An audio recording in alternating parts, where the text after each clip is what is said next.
సంక్రాంతి భోగి పండుగని సందర్భాన్ని పురస్కరించుకుని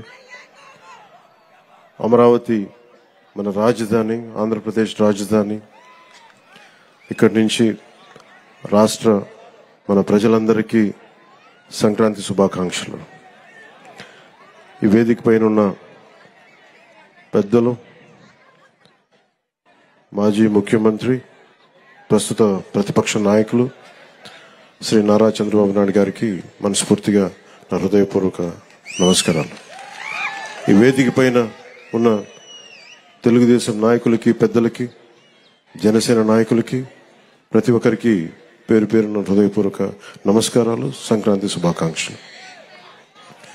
ముఖ్యంగా ఇక్కడికి వచ్చిన అమరావతికి రాజధాని కోసం, 5 కోట్ల ప్రజల రాజధాని కోసం 33,000 ఎకరాలు ఇచ్చిన ఇక్కడికి వచ్చిన రైతు కుటుంబాలకి, రైతులకి, ప్రతి ఒక్కరికి మనస్ఫూర్తిగా మీ అందరికీ నిజమైన సంక్రాంతి శుభాకాంక్షలు.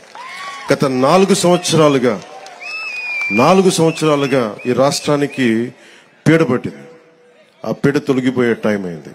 ఆ కీడుని, ఆ పీడని ఈ రోజున భోగి మంటల్లో కాల్చేసాం. ఈరోజు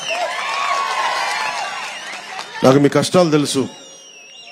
ఆ రోజున మన పార్టీ ఆఫీసుకు కూడా మీరు వచ్చి మీ మీద దాడి జరిగి చాలా అనుచితంగా, దారుణంగా మిమ్మల్ని లాఠీలతో కొట్టి రైతాంగాన్ని చాలా చాలా బాధ గురిచేసి నాకు కలిచివేస్తుంది. ఈ రోజున తెలుగుదేశం కానీ జనసేన 2 కలిసి ఉన్నాయంటే మీ అందరి ఆవేదన, ఏడుపు ఆ రోజు నన్ను కలిచేసింది. మీ ఆకాంక్షల కోసం ఇందాక మాట్లాడుతూ ఉండగా తల్లి ఎకరం ఇచ్చానన్నా, నేను ఉన్న ఎకరం కూడా పోగొట్టుకుని ఆడబిడ్డలను పెంచుకుంటా ఉన్నానంటే ఆ ఆడబిడ్డకి, ఆ అక్కకి, ఆ చెల్లికి నేను మాటిస్తున్నాను, అమ్మ మేము ఉన్నాం, మీరు ఇచ్చిన ఈ త్యాగం మేము మర్చిపోం. మీకు ఏ ఉద్దేశంగా కోసం అయితే ఇచ్చారో ఆ ఉద్దేశం సంపూర్ణంగా నెరవేర్చేలాగా మేము కృషి చేస్తాం. బంగారు రాజధాని నిర్మించుకుందాం ఇక్కడ. అలాగే మనం ప్రతిసారి నేను ఒక్కటే కోరుకున్నా, ప్రతిసారి అదే సభాముఖంగా కూడా ఈ రోజున అదే మాట చెప్తా ఉన్నాను.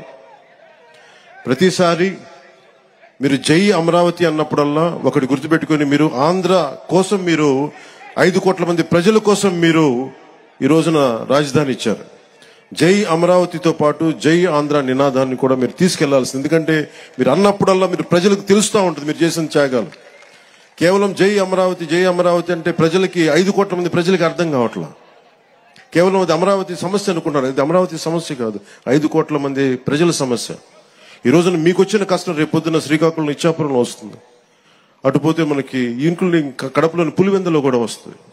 అందుకని ఇది రైతు అని యువజన శ్రామిక రైతు కాంగ్రెస్ అని పెట్టుకున్నారు, కానీ రైతుకి ఏమాత్రం న్యాయం చేయని ఈ వైఎస్ఆర్సీపీ పార్టీ ముందుగా మీకు ద్రోహం చేశారు. భవన నిర్మాణ కార్మికులకి ద్రోహం చేశారు. ఉద్యోగులకి సరైన డిఎస్సి రిక్రూట్మెంట్ ఇవ్వకుండా మనకి డిఎస్సి రిక్రూట్మెంట్ ఇవ్వలేదు. కానిస్టేబుల్స్కి కనీసం సరైన ఉద్యోగ అవకాశాలు లేవు. ఏ విధంగా చూసినా ఉపాధి అవకాశాలు లేవు.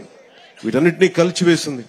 ముఖ్యంగా మీరు గుర్తుపెట్టుకోవాల్సింది, ఆ రోజున మీకు కౌలు రావట్లేదు అంటే ఆ రోజున జనసేన మీకోసం ముందుకొచ్చి మీకు కౌలు పడేలా మీకు మీ తరపున మేము పోరాటం చేశాం.